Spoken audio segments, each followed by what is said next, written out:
En este programa de Palabras Peligrosas inauguramos una nueva sección dedicada al arte que hemos llamado La Belleza de Pintar, que será conducido por la poeta y pintora Pauline Leroy, quien les habla, y en donde conversaremos y disfrutaremos de interesantes invitados del mundo de las artes y la creación. Nuestro invitado de esta noche es el gran pintor chileno Hernán Valdovinos. En relación a tu obra, ¿cierto? Tenemos para mí dos puntas bases, digamos, que serían, por ejemplo, por un lado, la temática, de la cual nos puedes hablar, de la temática de tu obra, ¿cierto? Los dioses, tu relación con los arquetipos, tu conocimiento de filosofía, tu conexión con los griegos, ¿cierto? Con los filósofos romanos. Y por otro lado tenemos lo que es la técnica, de la cual también nos puedes hablar de tu depurada técnica que logra, junto con esta temática de la cual nos vas a hablar y junto a la técnica depurada y extraordinaria que tú manejas, una obra tremendamente consistente que has logrado crear durante tu vida. Entonces, yo te invitaría, digamos, a que tú puedas partir con tu temática y tu técnica, porque aquí nuestros auditores van a ir escuchándote, van a ir aprendiendo, van a ir entusiasmándose también con el arte, con toda tu experiencia. Yo partí desde muy niño. Como dice Pauline, entré a la academia cuando tenía 9 años a estudiar con el gran profesor Kurt Herdan, que años después fue decano de la Facultad de Bellas Artes de la Universidad de Chile. Uh-huh. Luego, en esa misma academia estudié escultura con Totila Albert, un gran escultor, que me enseñó también, junto con Kurt, las primeras clases de dibujo y de lenguaje visual, que es el lenguaje de todos los pintores para poder expresar nuestra poesía interior. Porque sin ese lenguaje pictórico, sin la geometría del dibujo, sería imposible poder expresarlo en un tema visual, ¿no es cierto? Uh-huh. Ahora, en cuanto a lo que me motiva mi temática, uh-huh, en realidad esto comenzó desde muy niño. Siempre me interesó la acción creativa, más que nada como un juego, como un juego, algo lúdico, algo que me entretenía muchísimo. Imagínense un niñito de 4 años, echado en la alfombra de su casa en Nueva York, con sus lápices de colores, sus papeles, entreteniéndose, es decir, maravillado, descubriendo mundos diferentes, como todos los niños por lo demás, porque todos los niños están conectados a esa edad con la acción creativa y gozando de esos momentos, de esos instantes creativos que uno, claro, cuando es niño uno no se pregunta nada, sino que sencillamente se entrega a esa cosa lúdica, uh-huh, y goza de ella.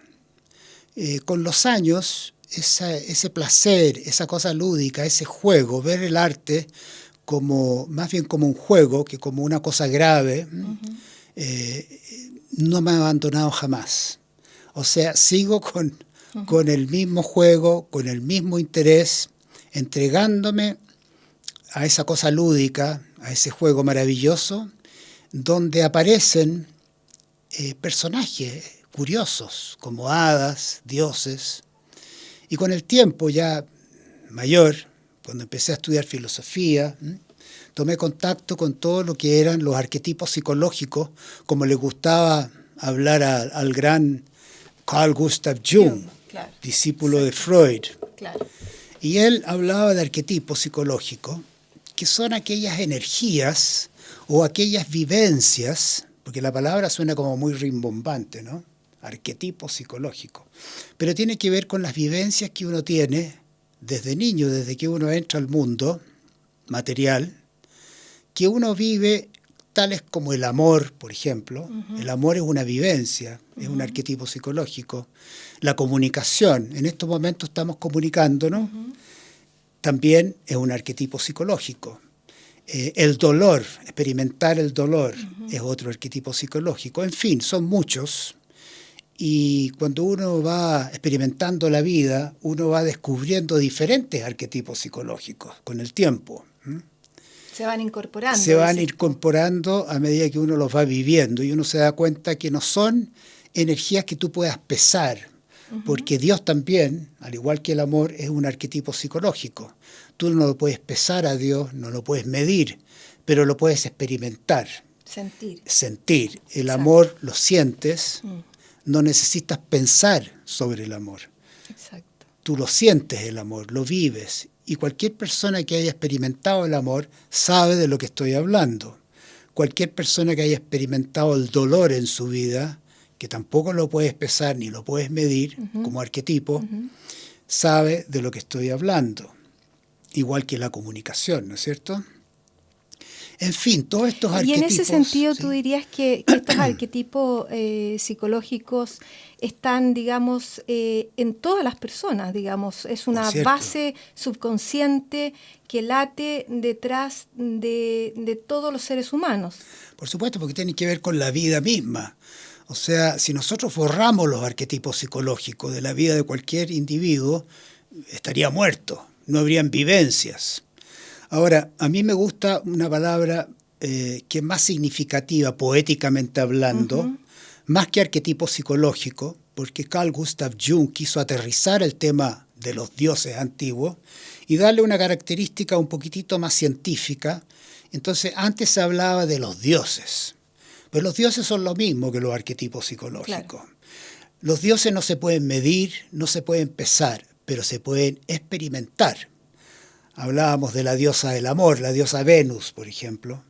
¿Quién no ha experimentado a la diosa Venus? Si tú has amado alguna vez en tu vida, es la Venus que estás experimentando. Exacto. Si tú te comunicas con tus semejantes, es Mercurio, el dios Mercurio, ese dios que todos conocemos que tiene alitas en el casco y en las sandalias, ese dios que está como una escultura en el diario El Mercurio, ¿no es cierto?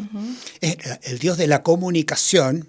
Ese dios existe, por cierto. Cualquier persona que se comunica está inspirado por el dios Mercurio. A mí me gusta hablar de los dioses, derechamente, más que de arquetipo, porque encuentro más poético, como palabra, ¿no? Y en algún sentido, tu temática, digamos, está referida, ¿cierto?, a los dioses y a todos los, me imagino, entre comillas, deidades que están ahí alrededor, como hadas, duendes, Exacto. ¿cierto?, que se van agregando a este mundo, que en el fondo es un mundo invisible, ¿ya?, el cual tú, con tu mano, con tu intelecto, con tu expertise, digamos, logras traerlos a la realidad. ¿Para qué? Para que la gente los vea y los conozca, porque tú los ves antes. Sí, lo que ocurre es que nunca me propuse derechamente pintar a los dioses, ni pintar sirenas, ni pintar hadas, ni pintar ángeles. No es una cosa que me haya propuesto conceptualmente y decidir de antemano voy a pintar tal dios o tal sirena. Estos personajes, como viven en la psicología y en la psiquis, o sea, en el alma de todo individuo, crean o no, da lo mismo, están ahí igual. Estos seres se expresan solos, o sea, ellos se manifiestan sin que tú los llames, porque forman parte de tu vida.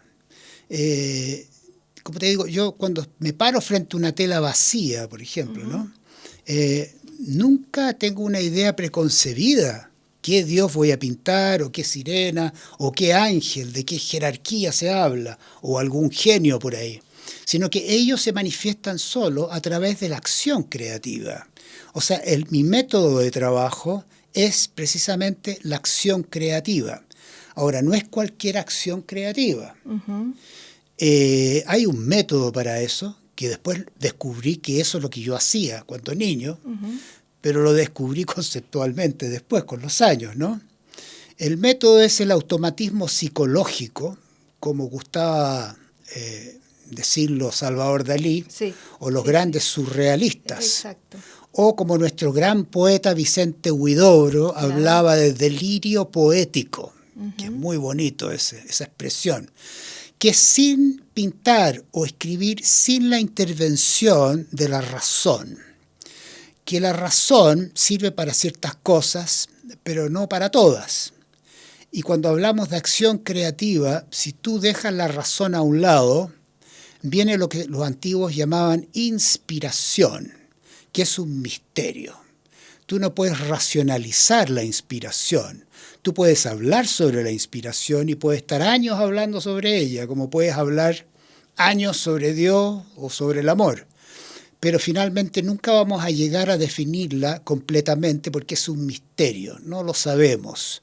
Pero sí nos beneficiamos de ella, de la inspiración. Y es muy bella la palabra, porque inspirar significa lo primero que hacemos cuando llegamos al mundo, inspiramos, o sea, es vida, es sinónimo de vida la inspiración. Y lo primero que hacemos cuando dejamos el mundo es expiramos. Pero en la acción creativa, en mi caso, siempre hablo desde mi experiencia, porque yo no puedo hablar de la experiencia de otros pintores o de otros creadores. Bueno, por eso estás acá. Exacto. Queremos saber de ti. Exacto. Para mí la inspiración es vida. Cuando siento esa canción que empieza a expresarse a través, que nace en mi corazón y se traspasa a la tela, en el fondo estoy cantando una canción que vibra en el amor, en la comunicación, en el equilibrio, en la trascendencia, porque todo esto tiene que ver con la trascendencia. Ahora, en ese sentido también no podemos dejar de desconocer que para tú poder acceder a esta maravilla, digamos, de fluir y probablemente de seguir jugando como aquel niño que se tiraba con los crayones en el suelo, digamos, en algún sentido tuviste la claridad mental de no salir, digamos, de tu paraíso en algún sentido, ¿cierto? Pero para poder traer estos seres, ¿cierto? Que aparece como algo estando en la creatividad misma, ¿cierto? Y como un misticismo, para traer estos seres a la vida, a la pintura, sin duda que tú estudiaste muchos años y sin duda que tú estudiaste profundamente. Y, o sea, a lo que voy es que esta pintura tiene una base técnica tremenda. Porque, claro, puede parecer como decir, mira, qué bonito pintar hadas o ángeles, pero estamos hablando con un tremendo pintor. Estamos hablando con una persona que tiene una técnica extraordinaria. Entonces, cuéntanos de esa técnica. Porque sostiene, digamos, el poder haber traído a la vida a estos seres que tú nos has enseñado, nos has mostrado, nos has compartido. Pero gracias a que tú estudiaste y aprendiste algo muy fundamental como fue la técnica. Tú te refieres al lenguaje visual. Exactamente. Claro, porque si un pintor, por ejemplo, no conoce el lenguaje visual, no puede expresar la magia o la poesía que lleva al interior de su corazón o de su alma. Yo estudié desde muy niño el lenguaje visual y fui depurando ese lenguaje visual. Cuando tú posees un lenguaje, al igual que el lenguaje verbal, puedes hablar sobre lo que te sucede interiormente.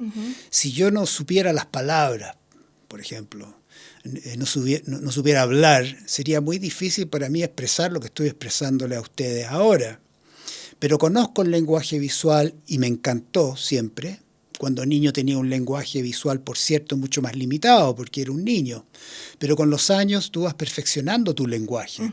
Vas adquiriendo un conocimiento sobre la luz, sobre la sombra, sobre la composición, sobre la divina proporción, sobre los códigos de color, sobre los códigos de línea, etcétera, etcétera, etcétera, que conforman el lenguaje visual. Entonces, cuando uno ya tiene un lenguaje, puede hablar.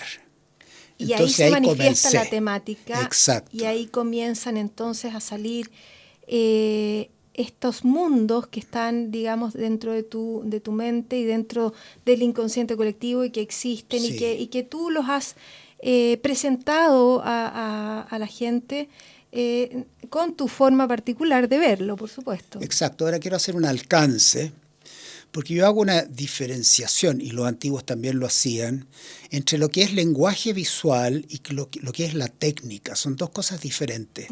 Si tú posees un lenguaje visual primitivo, limitado, tu técnica va a ser limitada y primitiva.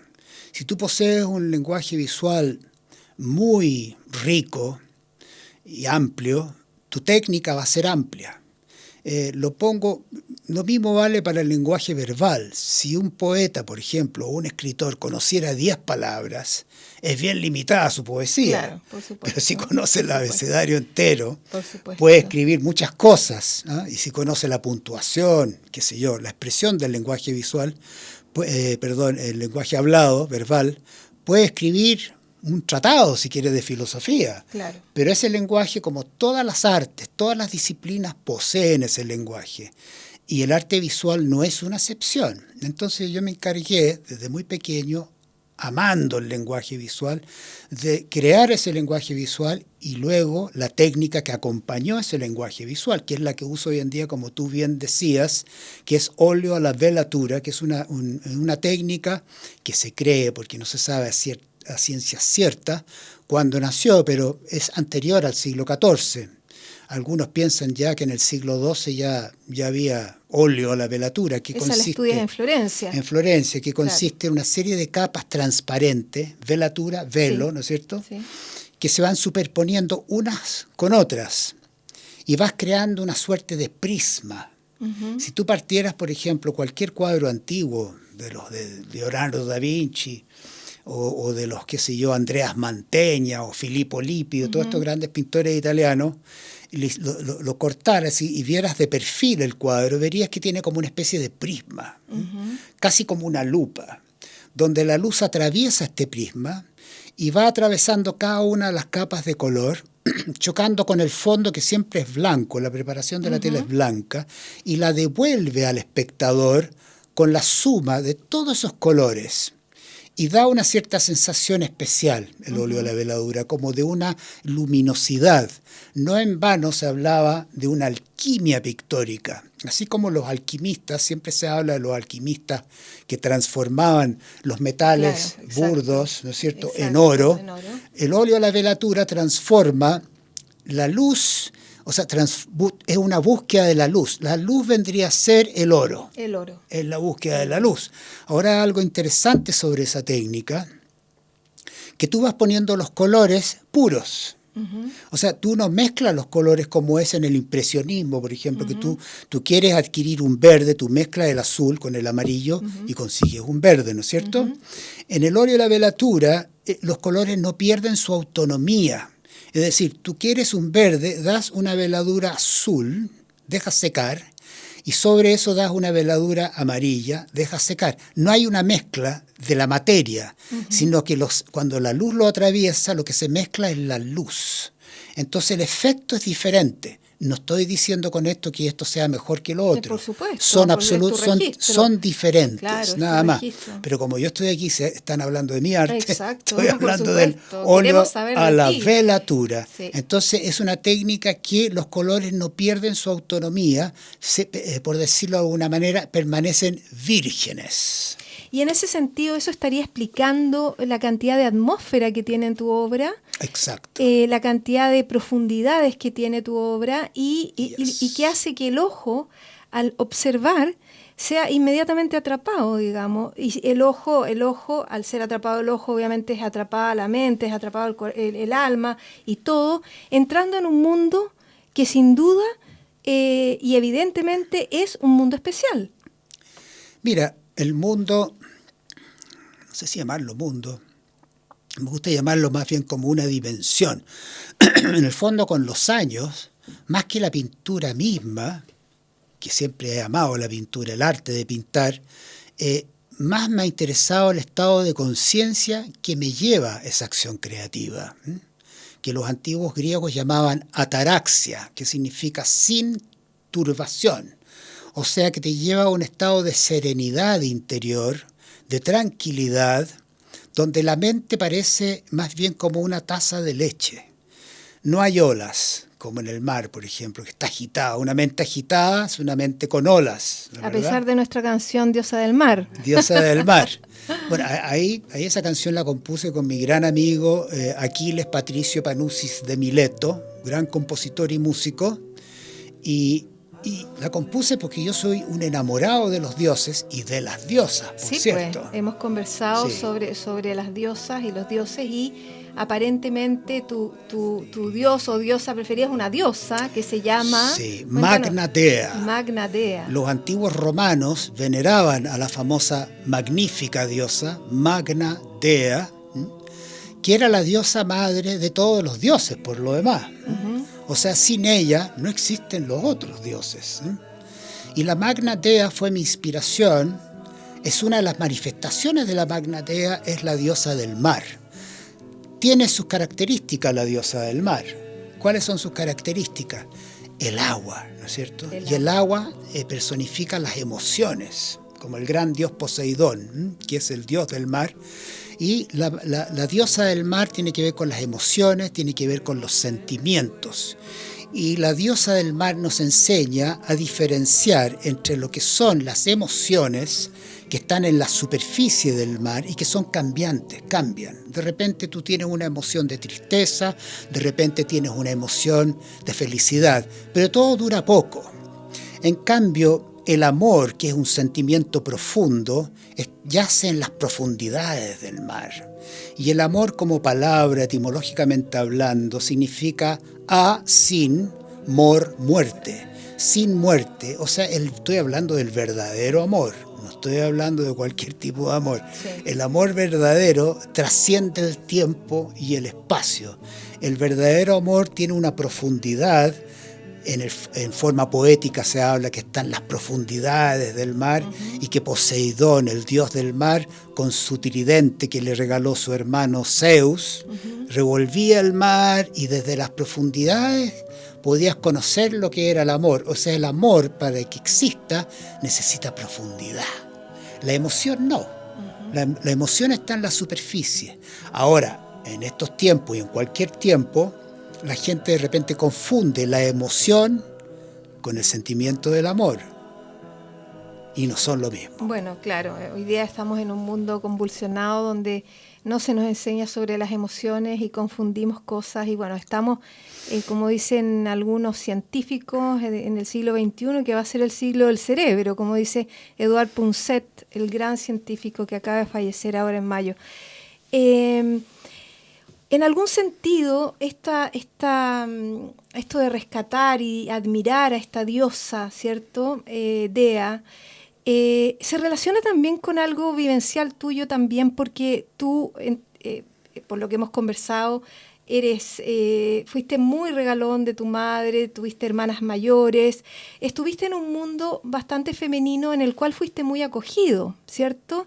Y en ese mundo te desenvolviste muy aparentemente plácidamente y agradablemente, y de ese mundo en algún sentido no has salido, y desde ese mundo quizás aparece la apreciación tan grande que tienes tú por la mujer. No en vano tienes 2 hijas, mujeres, te fijas, y tienes hace sentir muy bien a las mujeres, tienes un gran respeto por ellas y se percibe eso. ¿Por qué tú sientes ese respeto y ese cariño por la mujer? ¿Qué hace que tú sientas eso? Porque he conocido a la Magna Dea o a la diosa madre desde muy pequeño, como dices tú, como un factor existencial, no como una cosa meramente conceptual o intelectual, ligada nada más que al pensamiento. Esto no tiene que ver con el pensamiento.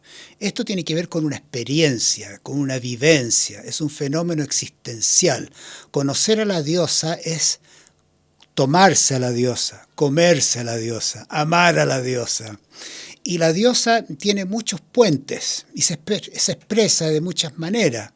Siempre amé a la diosa en mis hijas, amé a las diosas en las mujeres que he amado, amé a la diosa en mi madre, etc. En mis amigas he amado a la diosa. La diosa se expresa en muchos puentes y de muchas maneras y en muchas dimensiones. Entonces, la Magna Dea, o la diosa que yo amo, como se amaba y veneraba en la antigua Roma, es una diosa que está en todos lados. O sea, es imposible no verla, no sentirla, incluso pensarla. ¿Y cómo, por ejemplo, qué le dirías tú a las mujeres para que pudieran manifestar esa diosa? Porque muchas mujeres quizás ni siquiera piensan que tienen o que llevan una diosa dentro, ¿cierto? ¿Qué les podrías decir, qué le podrías decir a la mujer para que fomentara esa diosa o para que tuviera conciencia y se diera cuenta que lleva una diosa dentro? Bueno, yo diría que antes que nada que se conectara con su corazón. Se dice antiguamente en forma poética que la Magna Dea tiene su templo en el corazón, tanto de los hombres como de las mujeres. Y ahí, si tú te conectas con tu corazón, con tu parte amorosa, incluso dentro de las tradiciones cristianas, no hay que olvidar el corazón sagrado de Jesús. Todos los grandes místicos han hablado del corazón como un lugar donde se aloja la divinidad. Y la Magna Dea, que es el principio profundo de lo femenino, o los taoístas lo llamarían el yin, ¿no es cierto? La receptividad, que es una característica de lo femenino, que se conectara evidentemente con su parte más poética, su parte más amorosa, su parte más cariñosa, su parte más receptiva, porque la receptividad es lo femenino. En cambio, lo proyectivo es lo masculino, por algo se relaciona los obeliscos, el falo masculino es proyectivo, es todo penetrante, lo quiere penetrar todo el falo. Pero la mujer tiene un sexo y su sexo es receptivo, ella recibe, ella es una matriz de estrellas en una poesía que escribí, matriz de hijos, matriz de amor, matriz de creatividad. La mujer es maravillosa por eso, porque tiene múltiples facetas. No puedo más que dejar de amar a la mujer en toda su existencia y creatividad y infinitud, además, porque es algo que tú no puedes medir como arquetipo psicológico, ni lo puedes pesar, pero lo puedes vivir y vivenciar. Y tú bien dices, yo desde niño lo viví, lo experimenté a través de mi madre, mis hermanas, y luego en la vida lo estoy viviendo no solamente a través de factores externos, lo vivo a través de mí mismo. Porque, como decían los antiguos griegos, somos seres duales, dialécticos. El hombre tiene una parte femenina y la mujer tiene una parte masculina. Por lo tanto, la Magna Dea vive en mí también. Por supuesto. ¿No es cierto? En una forma espiritual y psicológica. Exacto. Pero en mi parte física, evidentemente, que soy hombre. Exacto. Cuéntame también cuéntanos la experiencia en realidad, porque queremos saber esto de habitar en algún sentido, de vivir en una dimensión, como dices tú, ¿cierto?, donde están estos dioses y diosas durante tantos años y desde niño, digamos, y que se ha ido manifestando en el tiempo, ¿cierto? Y ya tu pintura es característica por estos personajes que aparecen, pero el pintor, sin duda, que para crear esos personajes los habita en ellos, habita en esa dimensión. Cuéntanos cómo es habitar esa dimensión y cómo es pasar desde esa dimensión a la dimensión cotidiana, por ejemplo. ¿Qué pasa? ¿Cómo es el paso desde esa dimensión en la cual tú habitas y conoces y has creado y disfrutas a pasar a una dimensión cotidiana donde está la taza, donde está la mesa, donde tienes que lidiar con otras cosas, qué sé yo? Cuéntanos cómo es ese mundo, esa dimensión, ¿cierto? Y la otra, ¿cómo logras eso? Interesante pregunta, porque el mundo que habitan los dioses es el mundo del espacio, donde no existe el tiempo, donde existe algo que se llama eternidad. Es el espacio, que es infinito. Tú no puedes medir el espacio, no lo puedes pesar tampoco. Es el mundo de lo sagrado. Y el mundo terrenal, el mundo de la materia, es el mundo de los objetos.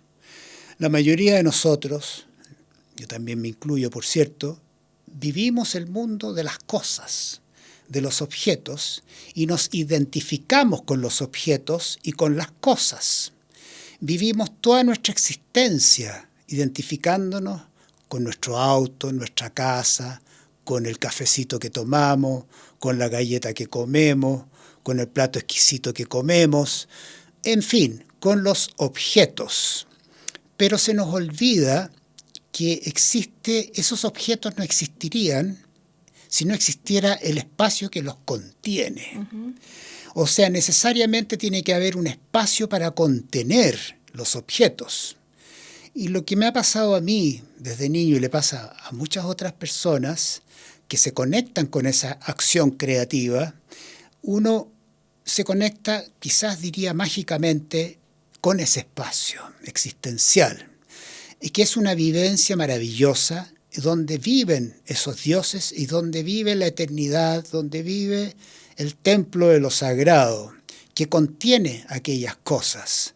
Entonces, cuando tú empiezas a darte cuenta que ese espacio rodea las cosas y que sería lindo que la gente empezara a darse cuenta más lo que rodea las cosas que las cosas mismas, porque las cosas tienen un tiempo limitado, ¿no es cierto?, en el tiempo. Un vaso, un reloj, dura cierto tiempo, aparece y desaparece, pero el espacio siempre está ahí. El espacio es eterno, es decir, no es que aparezca y desaparezca, siempre está ahí, siempre estuvo ahí y siempre va a estar ahí. Ese es el mundo de lo sagrado. Cuando tú te identificas, cuando tú vives en ese espacio te acompaña. Y puedes lograr estar con las cosas, disfrutarlas también, ¿no es cierto? ¿Por qué no? Pero disfrutarlas de otra manera. Tú las disfrutas acompañado de ese espacio sagrado, por lo tanto tú las disfrutas muchísimo más. Y en ese sentido es real lo que dices, porque el átomo es vacío y en el fondo hay mucho más espacio que cosas. Por cierto. ¿Ya? Y en ese espacio es donde suceden miles de cosas que nuestro ojo no puede ver. Por lo tanto, puede ser que lo que no se ve es mucho más que lo que se ve. Y en ese sentido eres un pintor alquimista que trae un poquito de aquello que se ve, de estos personajes que están pululando, digamos, en esta dimensión, ¿cierto?, que está en el vacío, pero tú los tomas y los traes y los haces presente, los haces hasta, podríamos decir, carne quizás. Sí, ellos se expresan cuando tú tienes una cierta apertura hacia ese espacio interior. Porque si tú estás cerrado y nada más que te identificas con los objetos, con las cosas de la vida, es difícil conectarse con eso.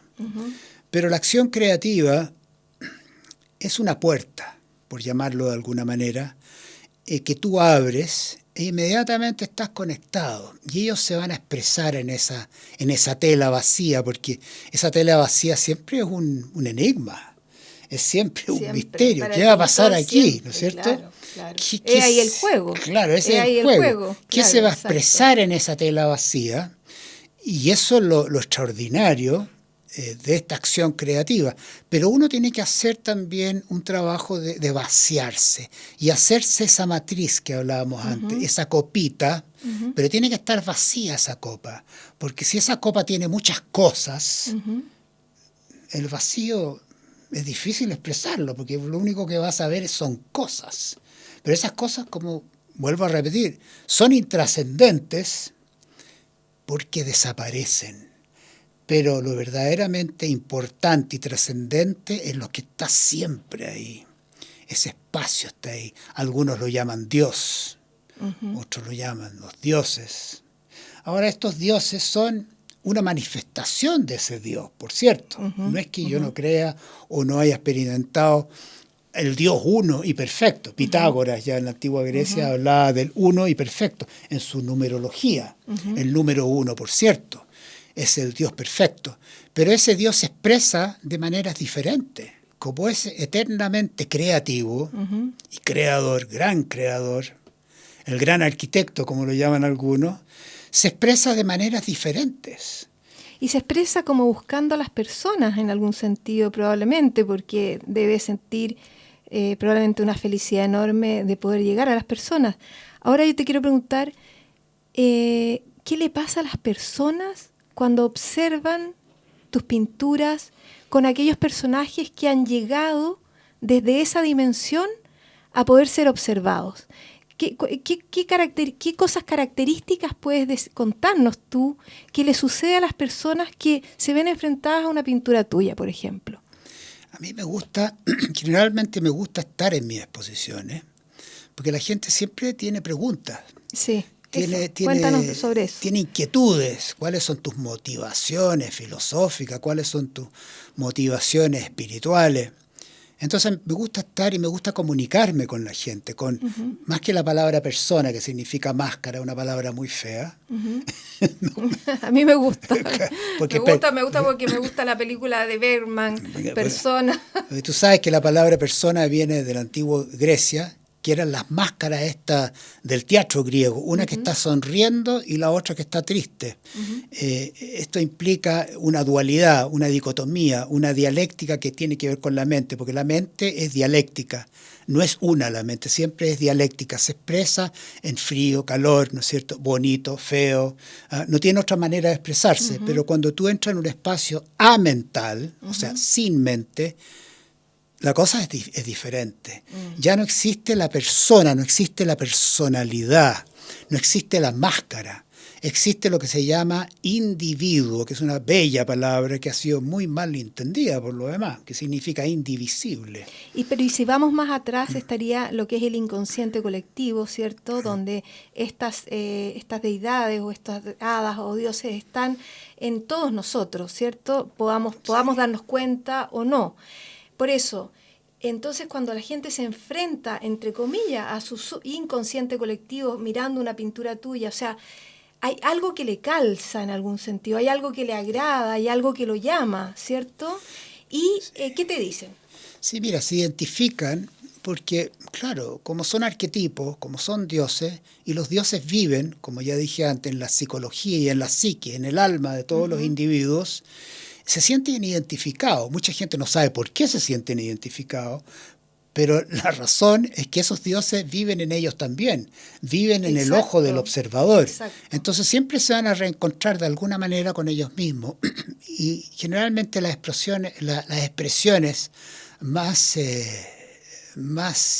digamos, que se repiten, son muchas gracias, me dicen, porque entré desde el mundo que estoy afuera, el ruido de los autos, el ruido de las bocinas, qué sé yo, los gritos, y estuve en tu exposición durante un rato y salgo caminando entre nubes, porque aquí me tranquilizo. Ese es el fenómeno de ataraxia que hablamos antes, ¿no? O sea, que la pintura que te tranquiliza es una pintura ataráxica, o sea que no te turba, al contrario, te armoniza. Y esa armonización tú te la llevas contigo. ¿Y eso sientes que tu obra, digamos, ha ido dejando como legado, digamos, tu obra en las personas? Siento que sí, por lo que me dice la gente. Ahora, evidentemente que no a todos los individuos, porque todos los individuos son diferentes y hay gente que quizás no le guste mi arte. Es perfectamente... Está bien eso también. Pero esta pintura está creada, digamos, hacia ese mundo, hacia ese objetivo, en el fondo, que sin duda debe dar el resultado, sin duda, por lo que estamos hablando. Hay un resultado, porque, mira, así como lo malo es infeccioso, lo bueno también es infeccioso. Gracias a Dios. Claro, porque mucha gente me ha dicho, mira, si yo pongo un cuadro, no sé, porque... del feísmo, ponte tú, y frente a mi cama en la noche y un monstruo horroroso que me está mirando, no sé qué pasa, algo horrorosamente feo, en la noche puede que tenga pesadillas. Bueno, ese fenómeno también es infeccioso, ¿me entiendes? Sí. Ahora, si yo veo algo armónico, algo bello, algo que tenga que ver, no sé, con la divina proporción, por decirte, que también existe, no es una invención humana, Sí, la claro. divina proporción. Está en la naturaleza, Está en la naturaleza, digamos. exactamente. Entonces los El creadores... número pi es Por eso, belleza, por digamos. eso se habla de divina proporción, porque el que creó el universo fue el creador que creó esa medida también, ¿no es Claro, cierto? Esa exacto. tendencia geométrica. Exacto. Si esa tendencia Que es el número geométrica, pi, ¿o no? claro, existe en una pintura, incluso en la música. Había un gran místico que se llama Ouspensky, que mucha gente debe conocer, que él logró relacionar la divina proporción con las notas musicales y se empezó a crear una música que Pitágoras llamaba la música de las esferas, que es una música áurea. Entonces también existe la pintura áurea y es una pintura que te armoniza. Mira, bueno, esta noche ya vamos acercándonos al fin del programa. Ha sido muy interesante esto de poder ir a esa dimensión en la cual tú habitas, en la cual tú vives y con gran experiencia, porque la verdad que ha sido toda tu vida experimentar estos personajes, vivirlos, traerlos, enseñarlos. Es muy apasionante en ese sentido. Ahora vamos a hacer un juego, una sorpresa que te tengo, ¿ya? Porque como aquí estamos en radio, y nuestros auditores no pueden, entre comillas, ver la obra, sino que la estamos conversando. Pues yo te tengo una sorpresa. Aquí traje en mi computador unas pinturas, ¿ya?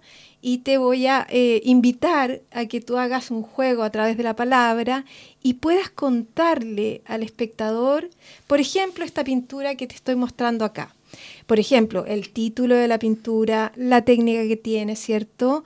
Y, por supuesto, lo más importante también para nosotros en cuanto a lo que estamos conversando también, ¿qué significa? Bueno, mira, esta pintura se llama El Mago, es un mago, el mago Marbouche. Este mago existió en la antigüedad. Hay una escuela que fundó Zoroastro, que mucha gente tiene que haber escuchado ese nombre, o Zaratustra, el mismo personaje, que se fundó en la antigua Persia una escuela que se llamó la Escuela de los Magis, o Escuela de los Antiguos Magos. De ahí salieron muchos miles de años después Baltasar, Melchor y Gaspar, los tres reyes magos que venían de Persia y eran de la escuela de los magis. Ahí se enseñaba todo lo que era magia, pero la magia de verdad, no los trucos. Truco una cosa y la magia otra. Esta es una magia espiritual.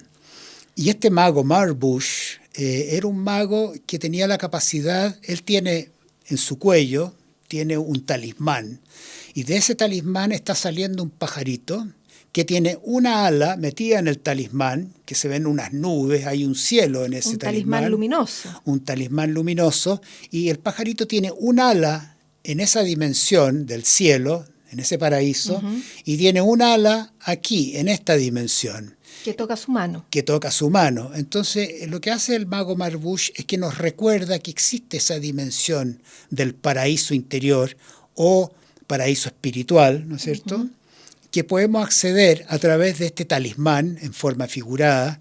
El talismán es, evidentemente, para muchas personas el método de la oración, para otros será el método de la meditación, para otros será el método de la creatividad, la acción creativa, o todas ellas juntas.